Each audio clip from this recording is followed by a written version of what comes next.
That day changed my life forever.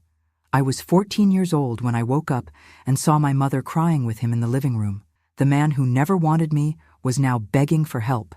Good morning, my dear viewers.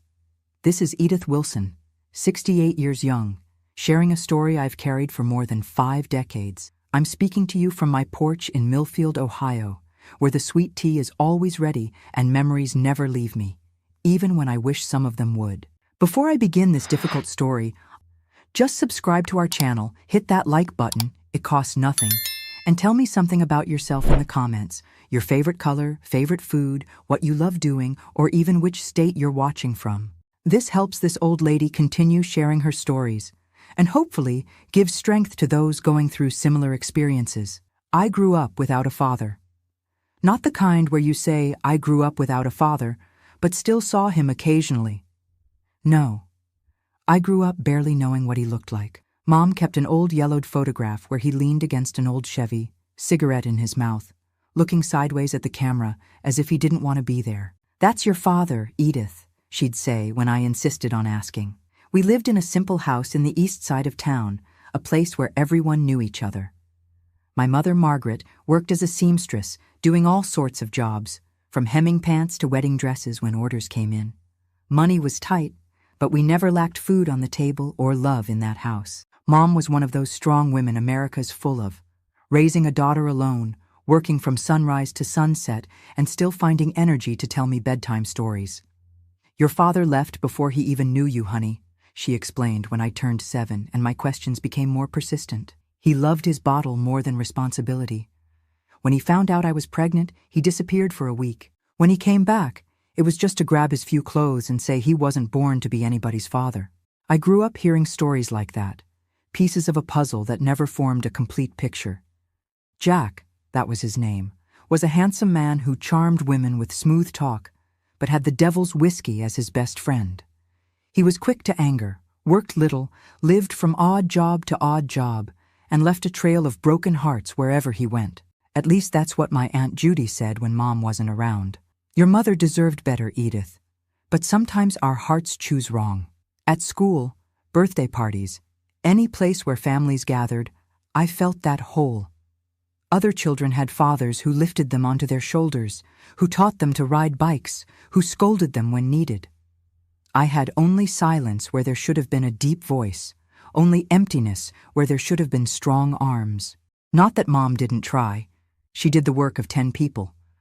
But there are things you miss even without ever having had them. Life followed its normal course in our little house.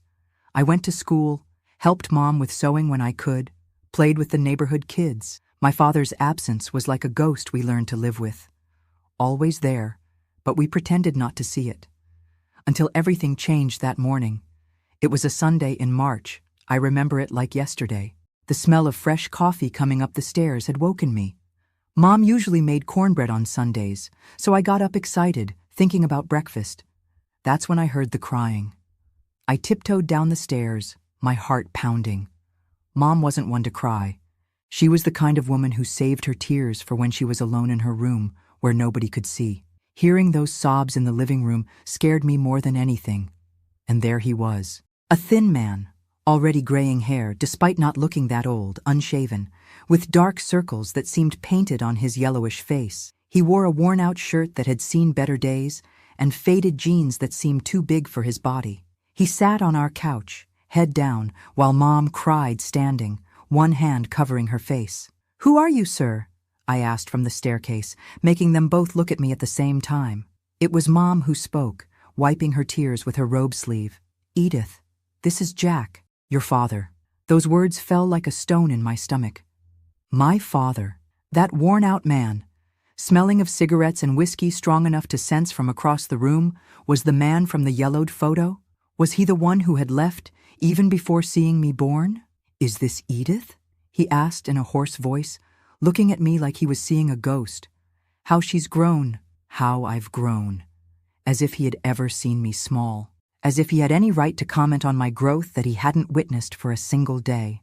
"What's he doing here?" I asked Mom, completely ignoring the man who was now struggling to stand up. "Edith, don't talk like that," Mom answered, always concerned with manners, even in a situation like that. "Your father came. He needs help. That's when I noticed how torn Mom seemed. There was anger in her eyes, but also pity. And maybe, deep down, a tiny bit of that love she once felt for this man. She was always like that, too soft-hearted for her own good. Jack took 2 steps toward me, limping slightly. Only then did I notice his sickly appearance. It wasn't just a hangover or a bad night's sleep. "I'm sick, daughter," he said. And that word, daughter, sounded so wrong coming from his mouth that I almost laughed. "I've got nowhere to stay, no money for medicine. I came to ask your mother for help, just until I get a little better." "And why should we help you?" I asked, coming down the rest of the stairs, courage growing inside me. "You remembered you had a daughter now, after 14 years? "Edith," Mom scolded me, but you could see that deep down she was wondering the same thing. "I deserve that," he answered, surprising us both. "I deserve your anger, your contempt. I was an absent father, a husband who wasn't worth anything. But I'm paying for it now. The drinking destroyed my liver. Doctors say I don't have much time if I don't take proper care. I have nowhere to go." He spoke looking at the floor, as if he didn't even deserve to look us in the eyes. And maybe he didn't, but there was something in his voice, a weariness, a defeat, that made even my rebellious teenage heart soften a little. Mom asked me to go up to my room while they talked. I went reluctantly, but obeyed. Through the door crack, I tried to hear what they were saying, but could only catch pieces of the conversation. "Last chance, Margaret. Things aren't that simple. She has the right to know her father, even if I won't let you hurt her again." I stayed in my room for hours, stomach growling with hunger, but without the courage to go down. When Mom finally knocked on my door, it was almost lunchtime. "Edith, we need to talk," she said, sitting on the edge of my bed. She seemed to have aged 10 years that morning. "Your father is going to stay with us for a while." "What?" I exclaimed, jumping out of bed. "After everything he did? After abandoning you while pregnant? After never even wanting to meet me?" "Honey, I know it's hard to understand." She held my hands, her eyes still red from crying so much.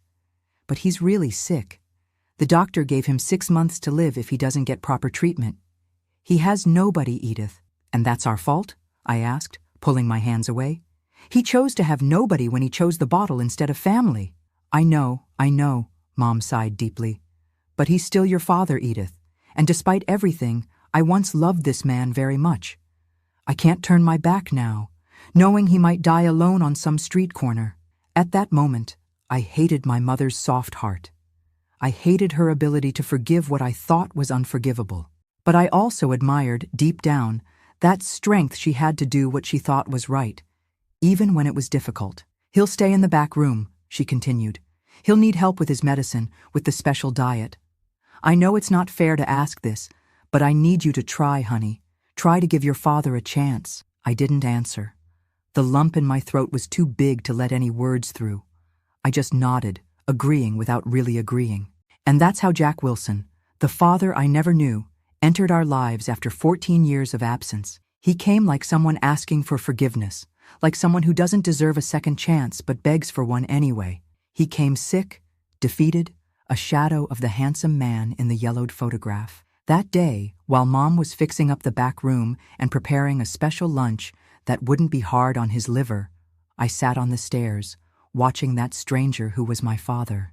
He noticed my gaze and attempted a smile that didn't reach his eyes. "One day you'll understand, Edith," he said softly. "One day you'll understand how a man can make so many mistakes that there's no coming back." I didn't answer. I just kept watching, recording every detail of that face that should have been familiar but was completely strange to me, not knowing that this was just the beginning of a nightmare that would change our lives forever. Oh, my dear viewers who are watching this far, life sometimes prepares such surprises for us. And how wrong I was to think that the worst had already passed, that growing up without a father had been the hardest part of my story. Little did I know that the true ordeal was just beginning when that man crossed our door. The first weeks with Jack in the house were strange, to say the least. It was like having a ghost living in the back room, a ghost who coughed hard in the middle of the night, who took colorful pills at mealtimes, who looked at me with those sunken eyes as if wanting to say something but never finding the right words. Mom bent over backwards with care. She made special low-fat, low-salt foods, herb teas she learned from a neighbor who knew about these things. Washed his clothes with a care that gave me a twinge of jealousy. All for that man who had never done anything for us except leave.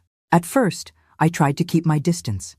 I left early for school, came back, and went straight to my room, only came down for dinner when forced. But gradually, curiosity overcame anger. After all, how many questions had I stored up all those years? How many times had I imagined what it would be like to have a conversation with my father?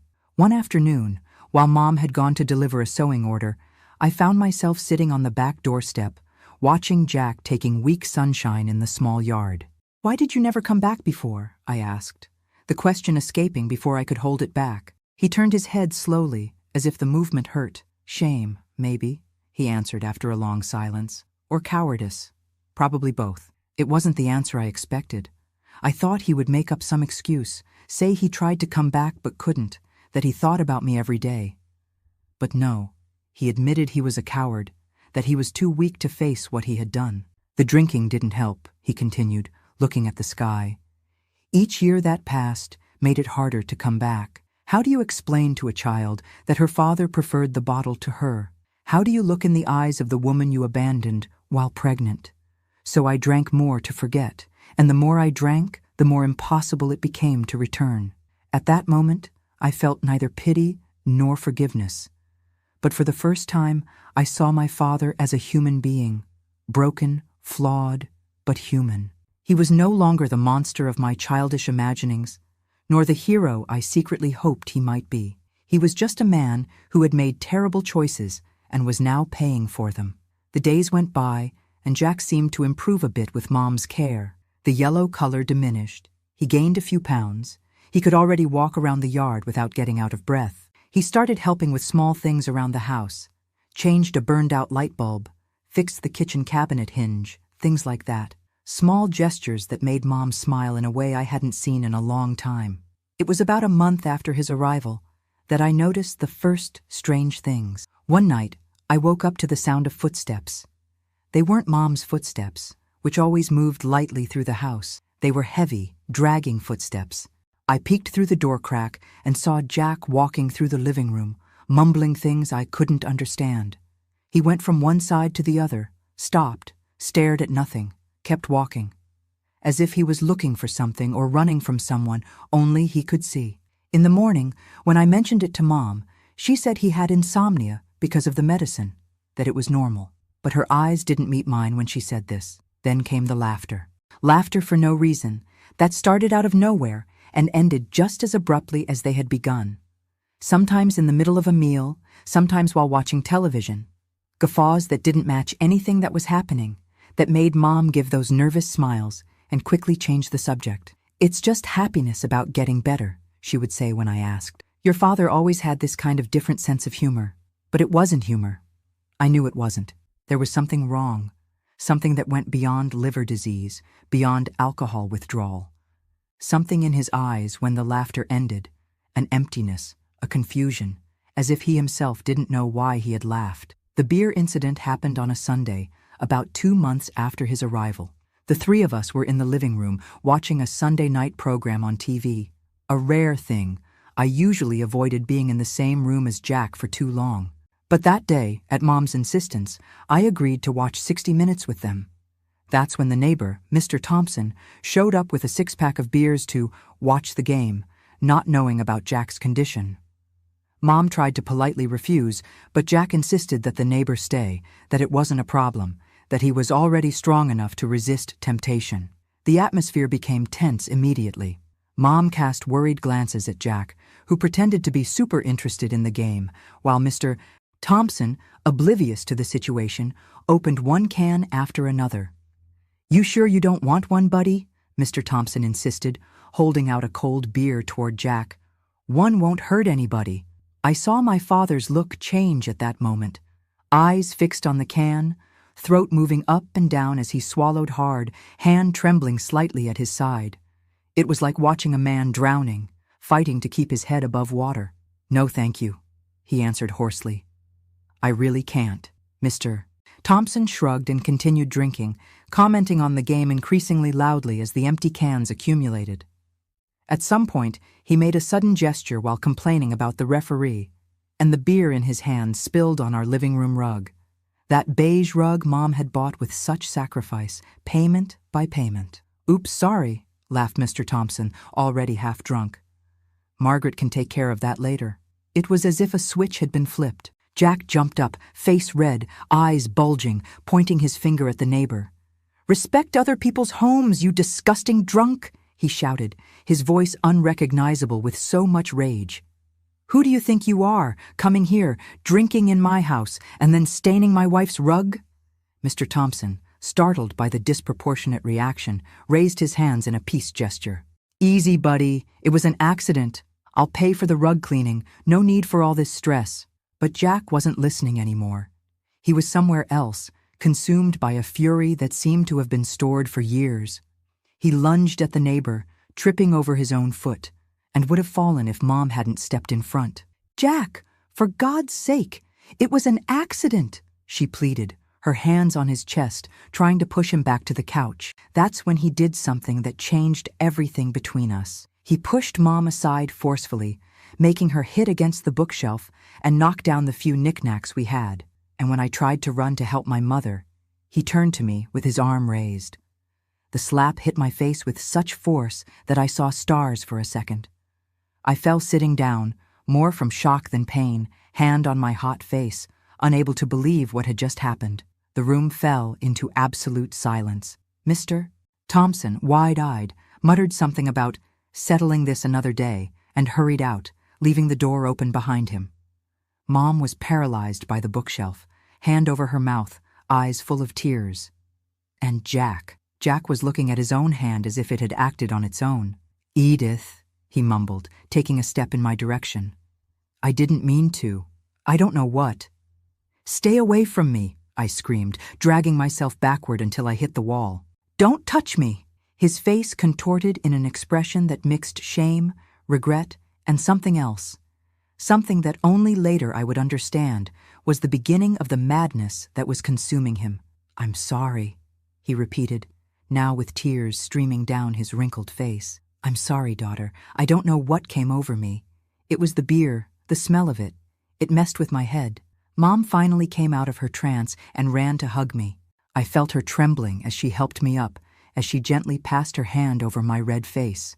"Never again," she said with a voice I had never heard before, firm, cold, definitive. "Never again will you lay a finger on my daughter, Jack, or I swear to God I'll call the police, sick or not." That night, I locked my bedroom door and cried myself to sleep, not from the pain of the slap, although my face still stung. I cried for the lost hope. For a few weeks, I had allowed a small seed of hope to grow inside me. The hope that maybe, just maybe, we could be a normal family, that Jack's remorse was genuine, that he really wanted to fix the damage he had done in our lives. That slap didn't just hurt my face. It hurt that fragile hope, crushed it completely. In the days that followed, Jack went back to isolating himself in the back room. He hardly appeared for meals, and when he did, he barely spoke, barely looked at us. Mom continued to care for him, bringing food, medicine, clean clothes. But something had changed. Her look was different, more cautious, more distant, as if she had finally woken up from a dream and seen reality as it was. But this wasn't the end of the nightmare. In fact, it was just the beginning. The nights became the worst time. His footsteps through the house became more frequent, more erratic. Sometimes I would wake up to the sound of things being dragged in the living room, or to his voice arguing. With no one, he talked to himself for hours, alternating between conspiratorial whispers and angry shouts. One night, I heard him in the kitchen. He was making so much noise I thought he was breaking everything. When Mom got up to see what it was, I followed her from a distance, terrified of what we would find. Jack was sitting on the kitchen floor, surrounded by pots and utensils he had taken from the cabinets. He was organizing everything in perfect rows, mumbling something about, "They won't find me here," and "I need to protect you too." Mom managed to convince him to go back to bed, speaking softly, calmly, as if dealing with a frightened child. But when we returned to the hallway, I saw the terror in her eyes. She no longer recognized this man either. He was no longer the Jack who had abandoned us years ago, nor the sick and remorseful Jack who had returned asking for help. It was something different, something broken beyond repair. The next day, while Jack was sleeping, he now spent most of the day sleeping and the whole night awake. Mom called me for a serious conversation. "Edith, your father isn't well," she said, rubbing her hands together, a nervous gesture she'd had for as long as I can remember. "It's not just his liver. Something's wrong with his head. I think we should send him away, Mom," I answered, the mark of the slap already gone from my face, but still very much alive in my memory. "He's becoming dangerous." Mom shook her head, sighing deeply. "I can't do that, honey. He has nowhere to go. No one. And in this state, he wouldn't last a week on the street. And us? How long will we last with him here?" I asked, my voice harder than I intended. Her gaze met mine, and I saw the conflict tearing her apart inside. The love she once felt for this man, the instinct to care for someone clearly sick, the maternal responsibility to protect me above all else. "I'll take him to the doctor tomorrow," she finally decided. "This behavior isn't normal. Maybe they need to adjust his medication. Maybe he needs another kind of help." I agreed, relieved that she was finally admitting we needed outside help, that we couldn't handle this alone.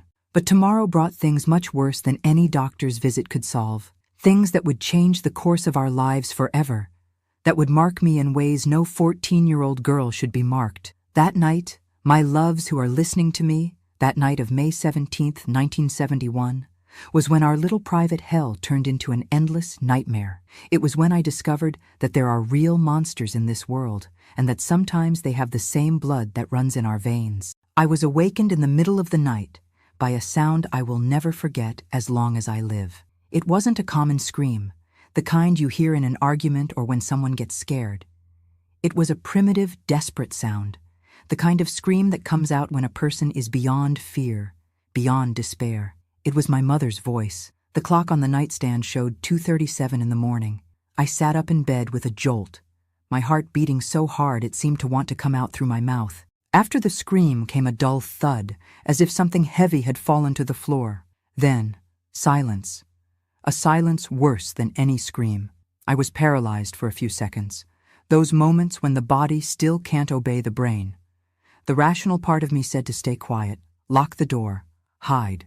But the other part, the one that knew my mother was downstairs and needed help, made me get up and walk toward the door. I opened it slowly, trying not to make noise. The hallway was dark, just a sliver of light coming from the living room downstairs. I went down the stairs step by step, each step harder than the previous one, as if my body knew that what I was going to find would change my life forever. What I saw when I reached the last step was etched in my mind like a terrible photograph that never fades, never becomes less vivid with the passing years. Mom was lying on the living room floor, her body strange, in a position no person would choose to be in. A dark pool was spreading under her head, her always so neat hair now soaked in a red that looked black in the dim light. And her eyes, oh my God, her eyes open looking at nothing, not blinking, lifeless. Standing next to her, holding a broken and bloody lamp, was Jack, my father. His pajama shirt stained with the same dark red that was spreading on the floor, his eyes wide like those of a cornered animal, his breathing as heavy as someone who just made a great effort. "Dad?" The word escaped as a whisper, my voice so weak it didn't even seem like mine. He turned his head in my direction in a sudden movement, as if only now realizing I was there. For a moment, I saw no recognition in those bloodshot eyes. It was as if he was looking through me at something or someone only he could see. "She wouldn't listen to me," he said, his voice thick, slurred. Only then did I realize he had been drinking. The smell of whiskey was strong even at that distance. I told her they were coming after us, that we needed to run away, but she wouldn't listen to me. I took a step back, the understanding of what was happening hitting me like a punch to the stomach. Mom was dead. My father had killed her, and now it was just the two of us in the house, him completely out of his mind, still holding the murder weapon. You killed Mom," I said, the tears finally coming, blurring my vision. "No!" he shouted, dropping the lamp, which fell with a dull thud on the stained carpet. "I didn't kill anyone. It was an accident. She fell, hit her head. I just wanted her to listen to me." He took a step in my direction, hands outstretched as if he wanted to reach me. Instinctively, I backed away more, climbing one step of the stairs. Something in my movement seemed to awaken something in him. His look changed, focused on me for real for the first time. "You're going to tell them, aren't you?" he asked, his voice suddenly lower, more controlled, more frightening. "You'll say I killed her. They'll lock me up again." "Again?" The word escaped before I could think. A strange smile formed on his face, a smile that didn't match at all the macabre scene around us. "Your mother never told you? I spent 3 years in prison before I met her. Bar fight, stabbed a guy who didn't pay a debt." He laughed, a horrible sound at that moment. Margaret was the only one who didn't know about my past, or pretended not to know. Foolish woman, always believing the best in people. Each of his words was like a knife twisting in the open wound that was my heart at that moment. How could he talk like that about the woman he had just killed? About the woman who took him in even after everything he had done? "I'm not going to let you ruin everything now," he continued, now walking decisively in my direction. "I'm not going back to jail, not after everything I've been through." I turned and ran up the stairs, terror giving me a strength I didn't know I had. I heard his heavy footsteps behind me, climbing the steps 2 by 2 despite his age and illness. I entered my room and tried to close the door, but he was already there, pushing with his shoulder, too strong for me. "Stop, Dad, please," I screamed, knowing it was useless, that there were no neighbors close enough to hear, that we were alone in this nightmare. He managed to push the door hard enough to make me fall backwards, hitting against the bed. He entered the room and closed the door behind him, turning the key in the lock. The sound of the metal turning sounded like a final sentence. "I didn't want things to be this way," he said, standing over me, blocking any escape route. "I really wanted to be a father to you, Edith. I wanted to fix things, but now it's too late. What happened next is something I try every day of my life to forget, but I can't. The memory is there, always fresh, always painful, like a wound that never completely heals." He threw himself on me with all his weight, immobilizing me against the bed. The smell of sweat, whiskey, and my mother's blood suffocated me. I tried to fight, scratch, bite, but he was much stronger, even while sick. With one hand he held my wrists above my head. With the other, he began to tear my nightgown. "If you stay quiet, it'll hurt less," he mumbled against my neck, his voice so different from that of the man who asked my mother for help months ago. "Always wanted to know if you were like her." The horror of those words gave me one last impulse of resistance. I managed to free one hand and hit my nails against his face, scratching deep enough to feel the skin tear under my fingers. He roared in pain and slapped me with such force that I saw stars, then another, and another, until my body went limp, with no strength to fight. The taste of blood in my mouth mixed with the tears that wouldn't stop falling. What followed was the worst nightmare a 14-year-old girl could live through. The rough hands traveling over my body, the searing pain, the disgusting whispers in my ear, his weight crushing me against the mattress where I had slept safely so many nights. I don't know how long it lasted. It could have been minutes or hours. Time loses meaning when you're in hell. At some point, my mind simply shut down, like a defense mechanism. It was as if I were floating above the scene, observing from afar what was happening to that girl on the bed, unable to help, unable to stop it. When it finally ended, he collapsed beside me, panting, now too drunk to stay conscious. In minutes, he was snoring loudly, a heavy arm still thrown over me like a chain. I lay still, motionless, for how long I cannot say. My entire body ached inside and out. I felt something warm and sticky between my legs, but couldn't look, didn't want to confirm what I already knew. Silent tears streamed down my face, but I made no sound, afraid of waking him, afraid it would all start again. When I was sure he was in deep sleep, I dragged myself out of bed, each movement an agony. I grabbed the first clothes I found, an old dress that was thrown over the chair, and dressed with difficulty, my hands trembling so much I could barely button it. My mind was strangely calm now. functioning with a clarity that didn't match the chaos around me. I knew I needed to get out of there. I knew that if he woke up, he would probably kill me like he had done with Mom. I was the only witness to what he had done. And now, I was one more crime on his conscience, if he still had one. My bedroom window overlooked the porch roof. It wasn't such a big fall, but still scary for a girl who had never done anything like it. I opened the window carefully so as not to make noise. The cold night breeze hitting my face, giving a false sense of cleanliness after everything that had happened. I looked one last time at the man who was my father, now snoring on my bed, unconscious of the evil he had done, of the life he had destroyed. First my mother's, then mine. I felt a hatred I had never experienced before, a hatred so great that for a second I thought about taking the scissors on my desk and ending him right there while he slept. But I couldn't. I wasn't a murderer. I wouldn't be like him. Carefully, I went through the window and sat on the porch roof, feeling the rough shingles under my bruised legs. The sky was beginning to lighten slightly. It must have been around 5 in the morning. Soon the day would dawn, as if nothing had happened, as if the world hadn't just collapsed for a 14-year-old girl in Millfield, Ohio. I dragged myself to the edge of the roof and looked down. The fall was bigger than it seemed from inside the room. Down below was a flower bed with the flowers Mom took such care of.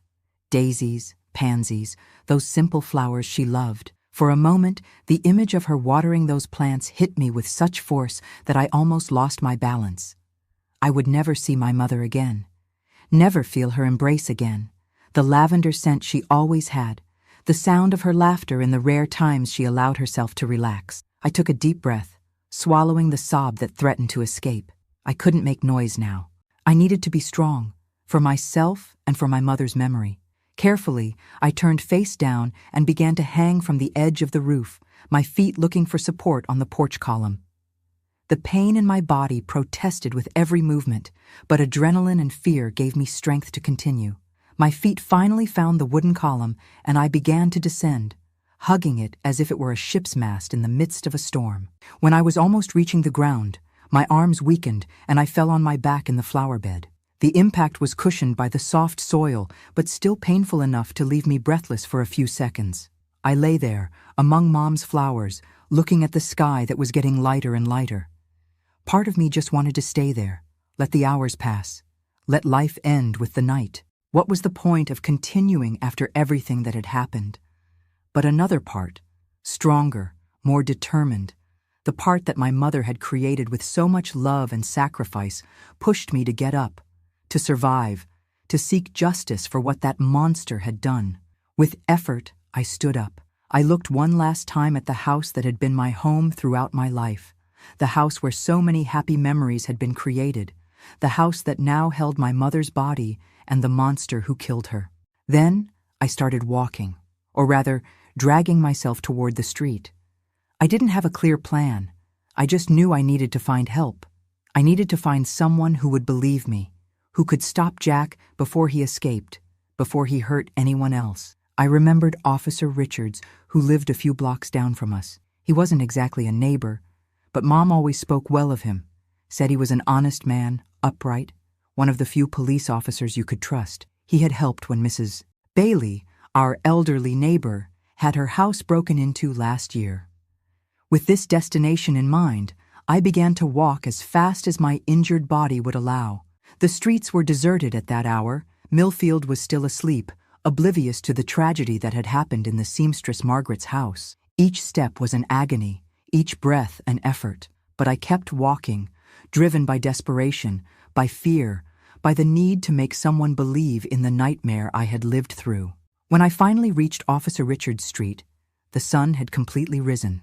The first people were beginning to leave for work, looking curiously and fearfully at that injured girl, with the torn and stained dress, staggering down the sidewalk as if she were drunk. His house was easy to recognize, the only one on the street with an American flag hoisted in the small front garden.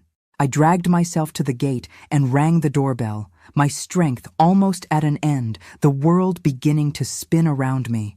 The door opened and I saw a tall man, with close-cropped gray hair, wearing a white t-shirt and pajama pants.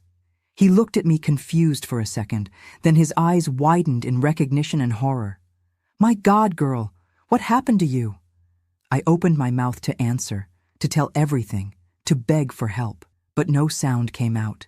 Instead, the world darkened around me, and I felt my body fall, as if all the strings holding me up had been cut at once.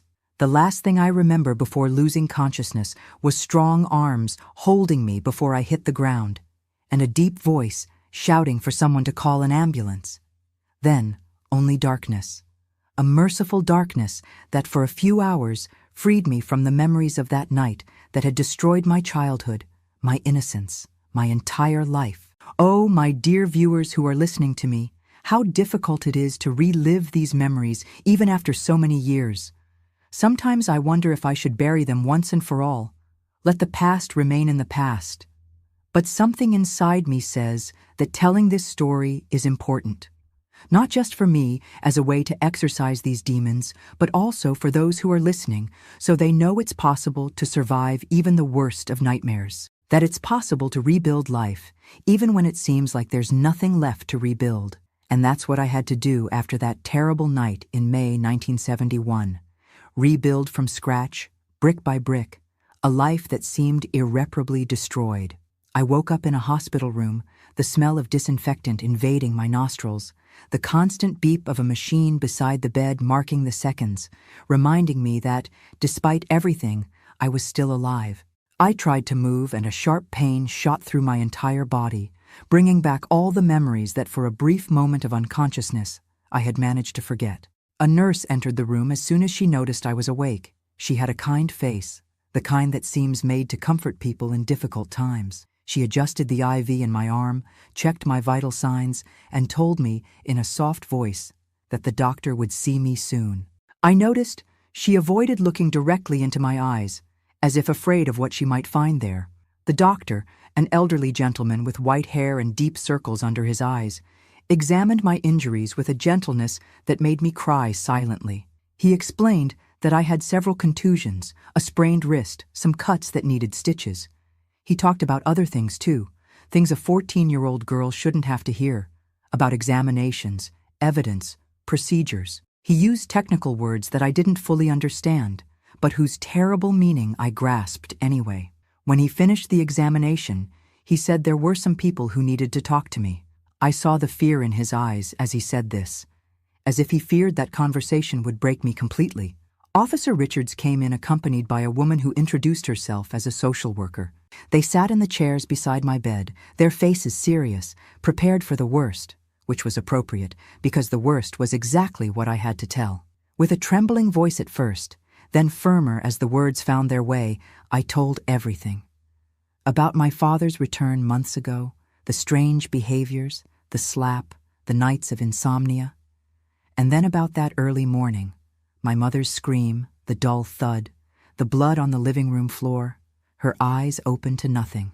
I told about his drunken confession, about how I tried to escape, about what happened in my room. Throughout the account, Officer Richards took notes in a small notebook, his face increasingly grim.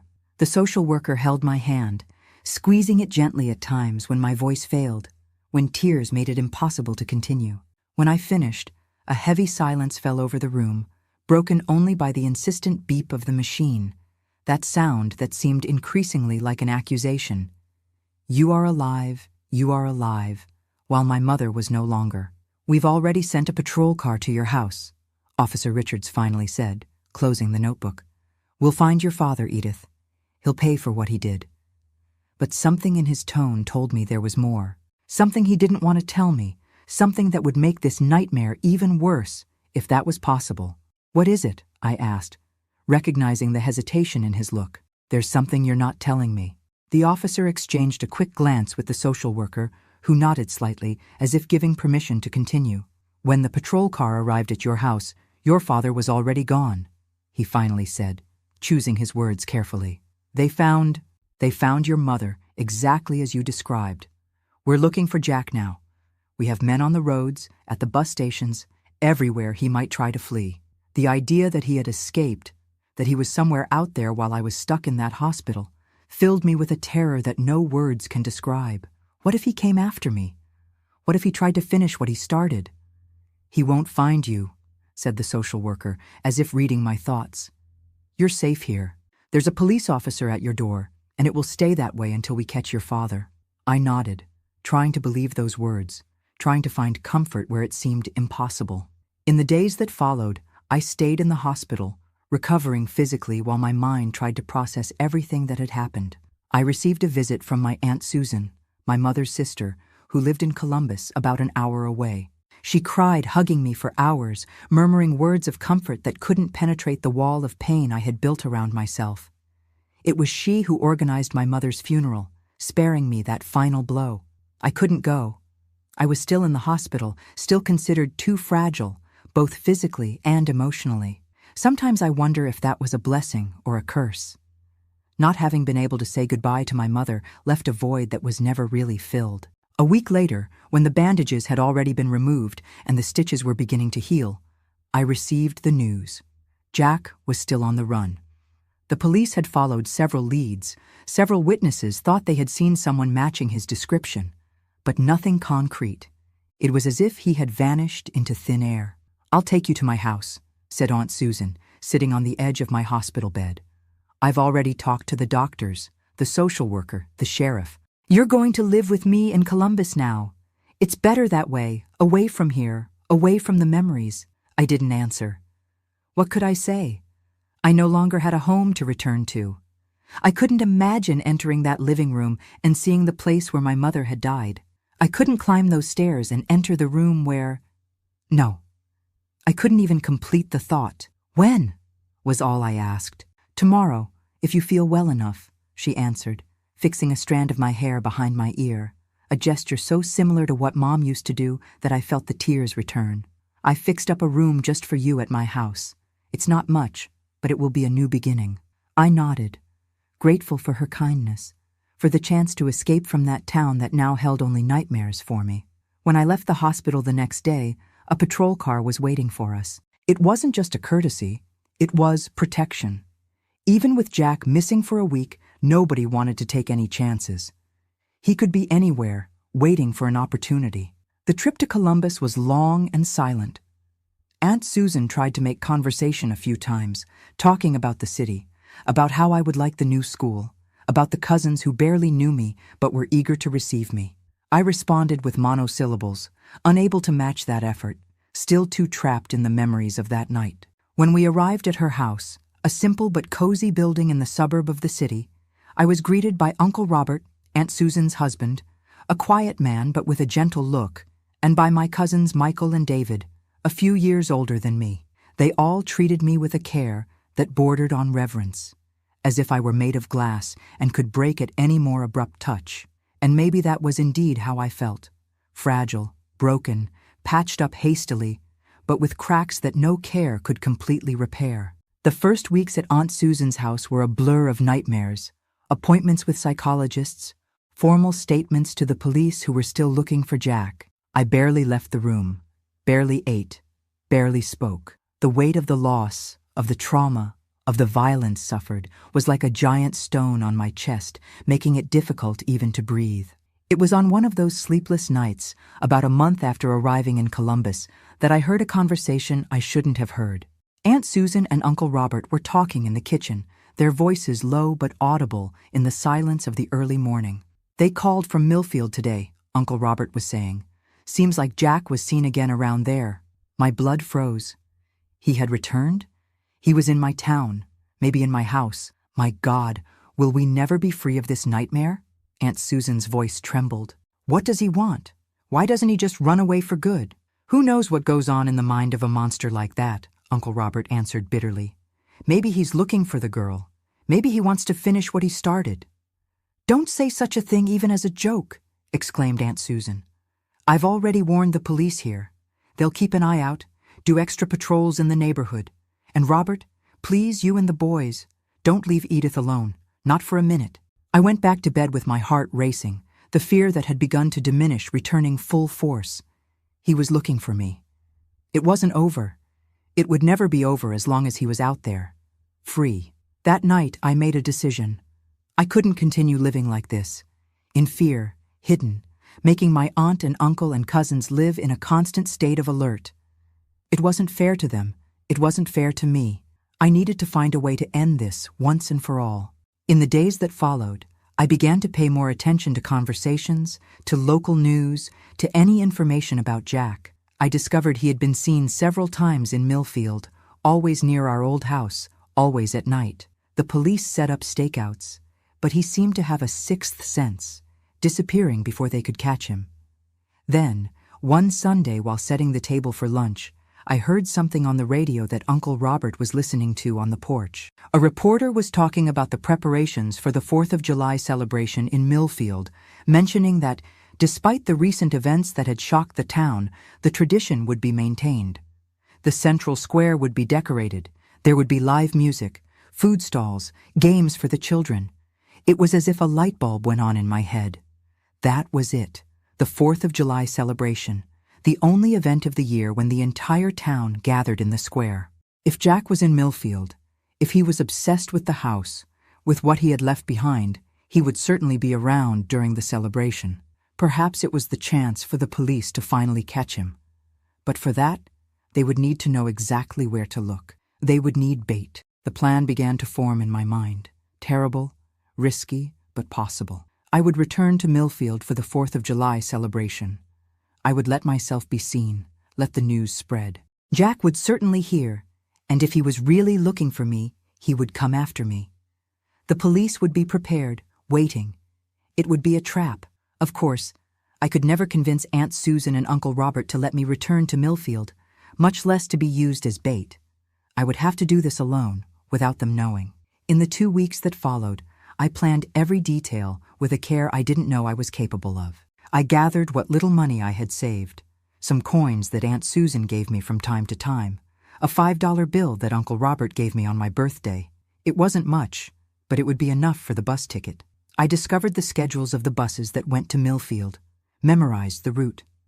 I wrote a letter to Officer Richards, explaining my plan, asking him to organize an operation to capture Jack during the celebration. I wasn't sure if the letter would arrive in time, or if he would take seriously the plan of a 14-year-old girl, but it was the best I could do. The celebration would be on Saturday, July 4th. On Friday night, after everyone had gone to sleep, I packed a small backpack with a change of clothes and the money I had gathered. I put the letter to Officer Richards inside an envelope I had gotten at school, with the address of the Millfield police station. I left a note for Aunt Susan on my bed, explaining that I needed to go back, that I needed to close that chapter, that I would be fine, and would return soon. The plan was to leave in the early morning, catch the first bus to Millfield at 5 a.m. I had studied the house, knew which floorboards creaked, which window could be opened without making noise. I knew Uncle Robert was a heavy sleeper after the night shift at the factory, and that Aunt Susan took a sleeping pill that left her hearing nothing until morning. At 3 a.m., with my heart beating so hard I thought it would wake the entire house, I put my plan into action. I dressed silently, took the already prepared backpack, and began the journey through the dark hallway to the living room window that led to the yard. Each step was an exercise in self-control, each breath measured not to make noise. I passed by my cousin's room, by the half-open door of Aunt Susan and Uncle Robert's room. I reached the living room without incident, a small miracle considering how my legs were trembling. The window opened with a minimal creak that sounded like thunder in my hypersensitive ears. I froze, expecting to hear footsteps, someone waking up, my plan being discovered before it even began. But the house remained silent, only the tick-tock of the clock on the wall marking the seconds of my escape. I put one leg through the window, then the other, and jumped into the yard. The night was cold, typical of July in Ohio, and my breath formed small clouds in the air. I quickly crossed the yard, climbed the low wall that separated the property from the street, and then I was free. The deserted streets of Columbus seemed from another world at that hour of the morning. I walked quickly toward the bus station, avoiding the few lights on, the rare people who crossed my path. Night workers returning home, drunks stumbling after a night at the bar, a stray dog or two sniffing trash cans. When I arrived at the bus station, there was still an hour before the bus was to depart. I sat in a dark corner, the backpack pressed against my chest, alternating between the fear of being discovered and taken back, and the terror of what I was about to do. Return to the town where I had lost everything, where perhaps the man who destroyed my life was still lurking, but there was a new determination in me. A fire that didn't exist before. I was tired of being the victim, of living in fear. I wanted that nightmare to end. I wanted justice for my mother. I wanted to be able to move forward without constantly looking over my shoulder. The bus arrived punctually at 5 a.m. I bought the ticket with trembling hands, half of me expecting the ticket seller to ask what such a young girl was doing traveling alone at that hour. But he just took the money, handed over the ticket, and went back to reading his newspaper, completely oblivious to the drama unfolding before him. I sat in the back of the almost empty bus, looking out the window as the lights of Columbus were left behind. On the horizon, the sun was beginning to rise, painting the sky with shades of orange and pink that seemed out of place amid the darkness of my mission. The trip to Millfield would last about an hour.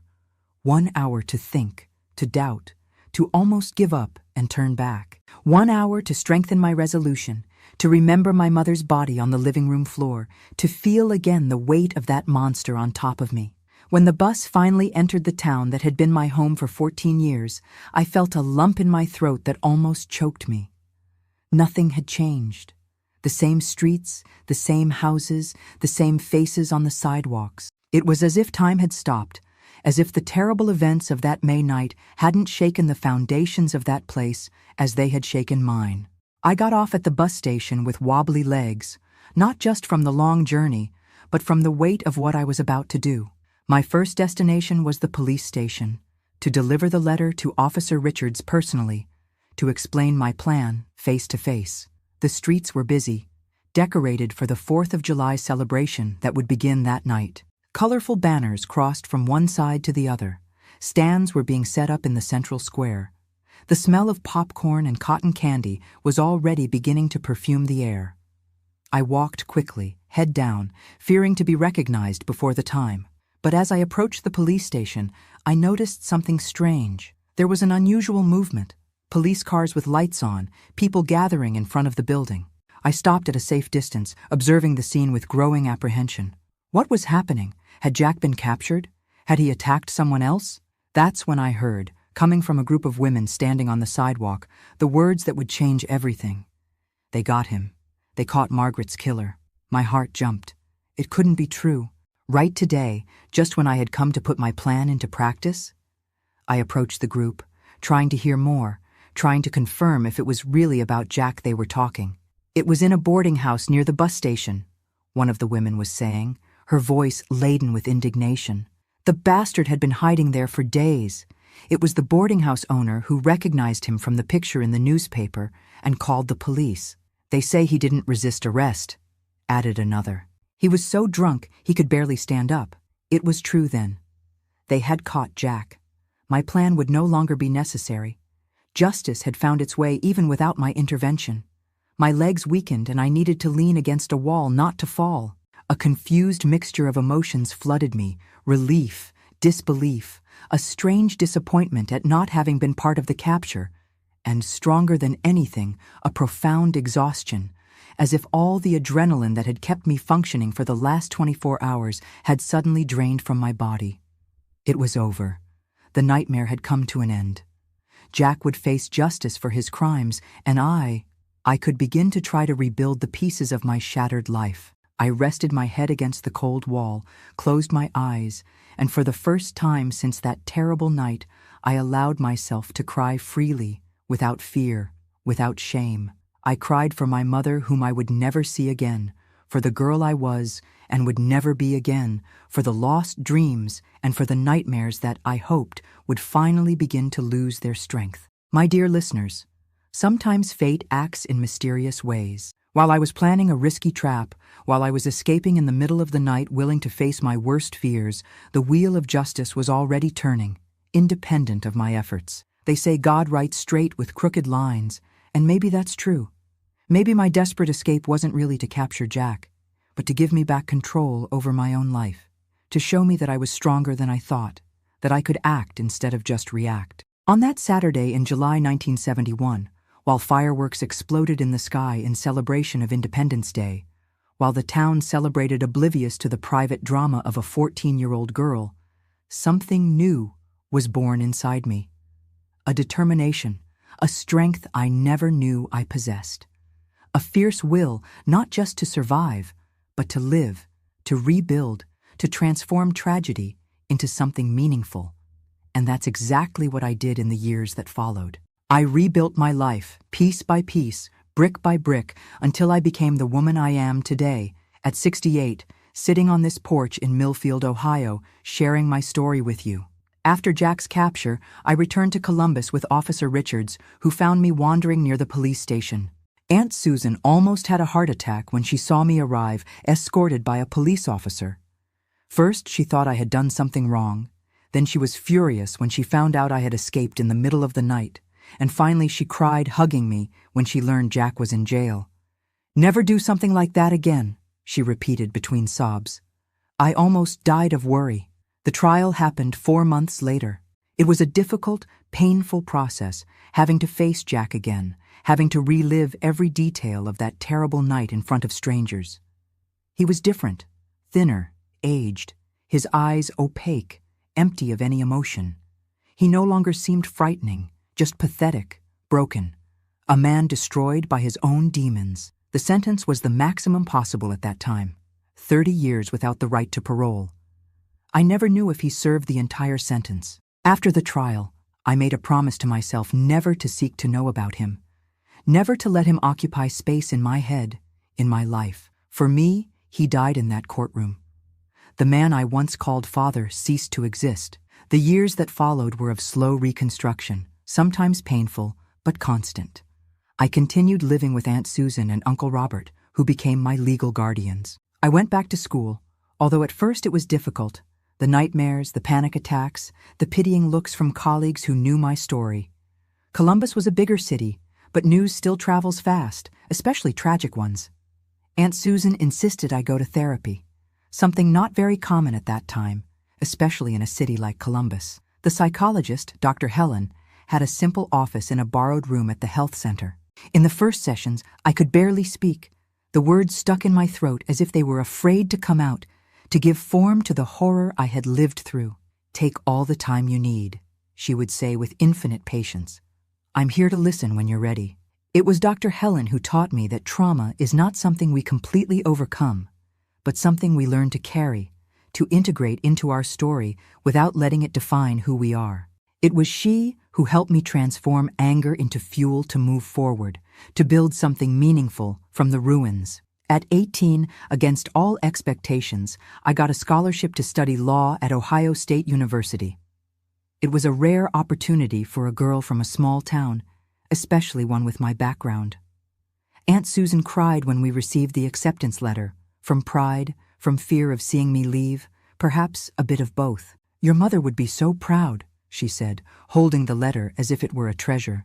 "She always said you would go far, Edith, that you had a special light." Moving to OSU in 1975 was like entering another world. The campus was large, noisy, full of possibilities that Millfield and even Columbus could never offer. In the first months, sharing a tiny dorm room with 2 other students, I felt completely lost. The university was intimidating. The huge hallways, the classrooms full of young people who seemed so much more prepared, so much more confident than me. I felt like an imposter, as if at any moment someone would discover that I didn't belong in that place, that I carried secrets too dark to be among normal people.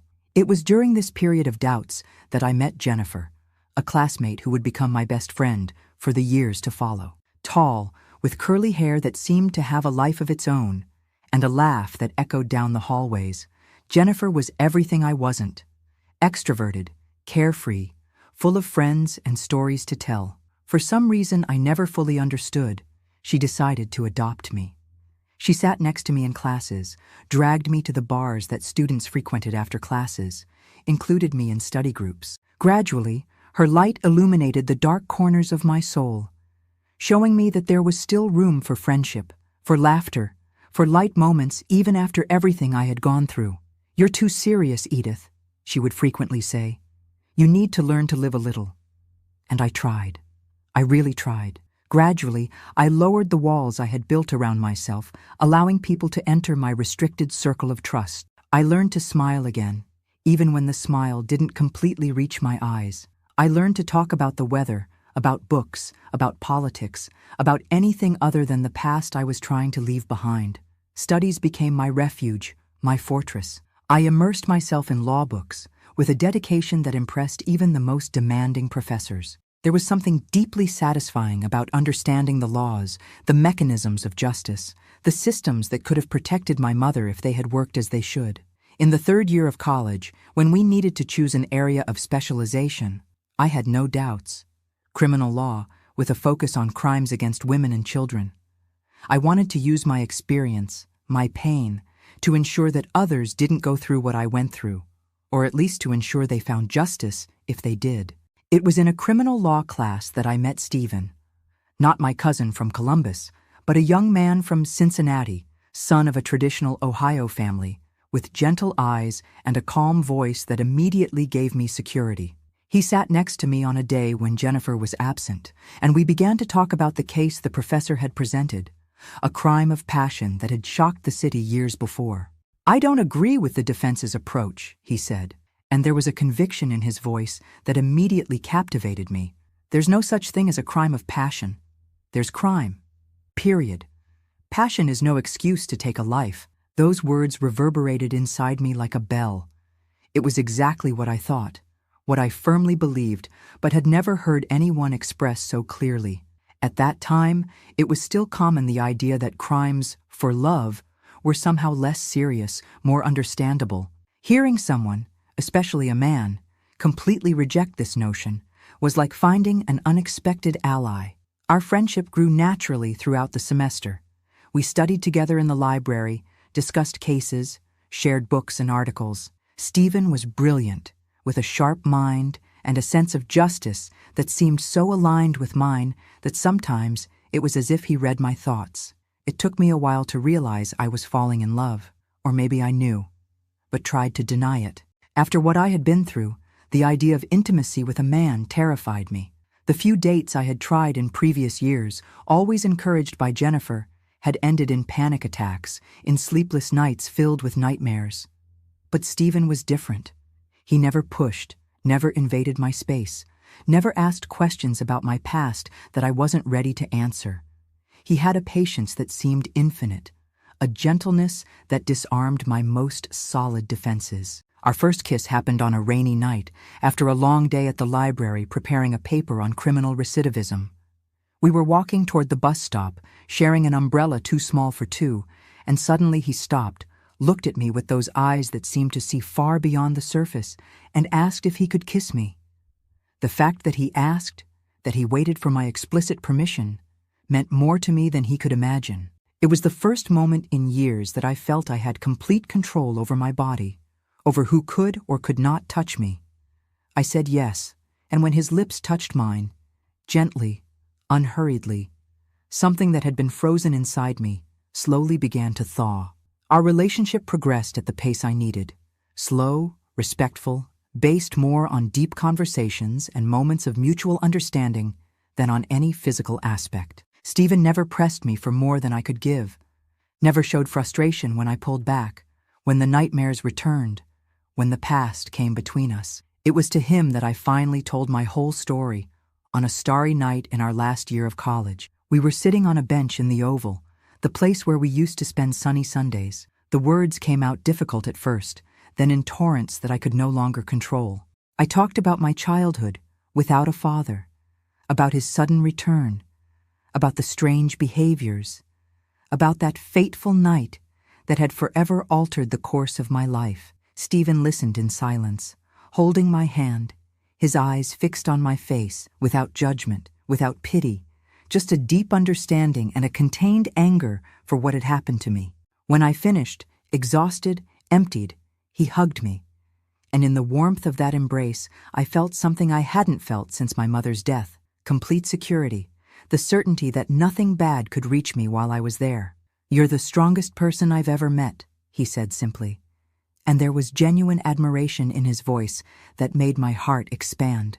"And if you allow me, I want to spend my entire life trying to be worthy of your trust, of your love. We got married in 1979, right after graduation. It was a small ceremony, just the closest friends from college, Aunt Susan and Uncle Robert, my cousins from Columbus and Stephen's family. I chose a simple dress, without many adornments. I wanted something that represented the new beginning, the simplicity, the truth I had found beside him.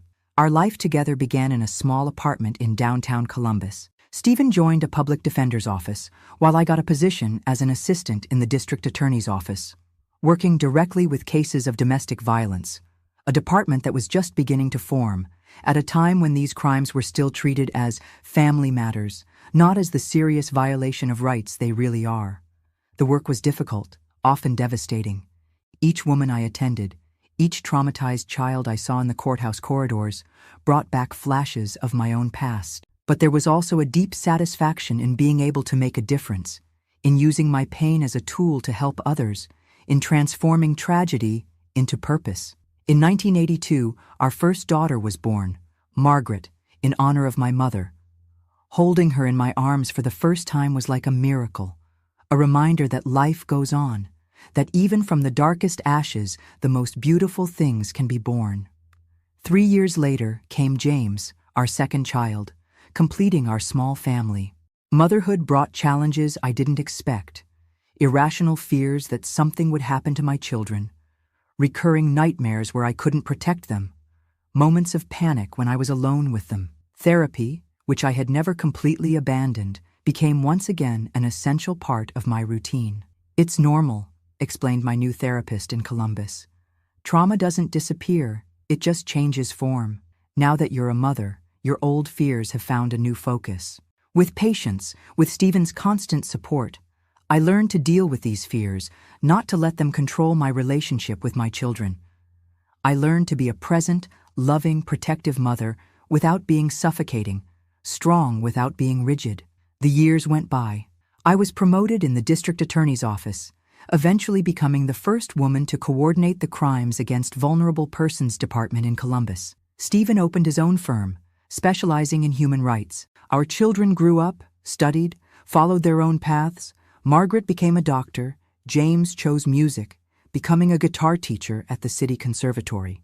Today, looking back at my 68 years, I see a life I never imagined would be possible on that night of terror in 1971. A full, meaningful life, built brick by brick on the ruins of what was destroyed. A life that honors my mother's memory, that transforms her premature and violent death into something that helped save other women, other children. The nightmares never completely disappeared. There are still nights when I wake up in a cold sweat, heart racing. The sensation of hands holding me against my will so real that I need to turn on the light to make sure I'm safe, that it was just another dream. There are still days when certain noises, certain smells, instantly transport me back to that house in Millfield, to that room, to that moment. But I learned that this is part of who I am, not all that I am. The trauma shaped me, but didn't define me. The scars are there, visible to those who know where to look. But they're not the first thing people see when they look at me. They see the retired judge, the mother, the grandmother of 3 beautiful grandchildren, the woman who helped change the way the judicial system treats crimes against women and children in Ohio. I returned to Millfield 5 years ago, after more than 4 decades away. Stephen had already departed. A sudden heart attack took him while he slept. A peaceful goodbye after 35 years of love that healed me in ways I never thought possible. The children were established in their own lives, and I felt an inexplicable call to return to my roots, to close the circle. I bought a small house, not far from where I grew up. In the first months, it was difficult. The memories were on every corner. In every older face I recognized from my childhood memories. But gradually, new memories began to overlap the old ones. New friends, new favorite places, a new routine that had nothing to do with the dark past. The house where I grew up doesn't exist anymore. It was demolished years ago to make way for a small market. In a way, it was a relief. I didn't have to pass by there every day. I didn't have to see the place where I lost everything. It was here, on this porch where I'm sitting now, talking to you, that I began to think about sharing my story. Not as a confession, not as a request for pity, but as a testimony that it's possible to rebuild life even after the most devastating losses, that it's possible to find purpose in pain, that it's possible to love again even when the heart has been broken in the worst possible way. My dear ones who have followed me this far, I thank you from the bottom of my heart for listening to my story. It's not easy to talk about such painful things, but I feel it's important. Important for me, as a form of liberation, and perhaps important for someone who's watching and going through their own valley of shadows at this moment. If you're suffering, if you're lost in the darkness as I was, know that you're not alone. Know that there's a way out, even if it seems impossible to find right now. Know that life has an incredible capacity for renewal, for healing, for new beginnings. Before I say goodbye, I'd like to ask a little favor from the heart. If this story touched you in some way, please give that thumbs up and subscribe here to. This helps a lot to bring this message of hope to more people who might need to hear that it's possible to survive, it's possible to start over, it's possible to find light even in the darkest moments. And don't forget to leave a comment telling me which state you're watching from. I'd love to know who's listening to these stories from all across America. It helps this channel grow and allows me to keep sharing these difficult but important stories. A tight hug from this grandmother who, despite everything, believes in love, in the power of justice, and in the capacity we all have to rebuild ourselves, no matter how many times life tries to knock us down. May God take care of each one of you. Until next time.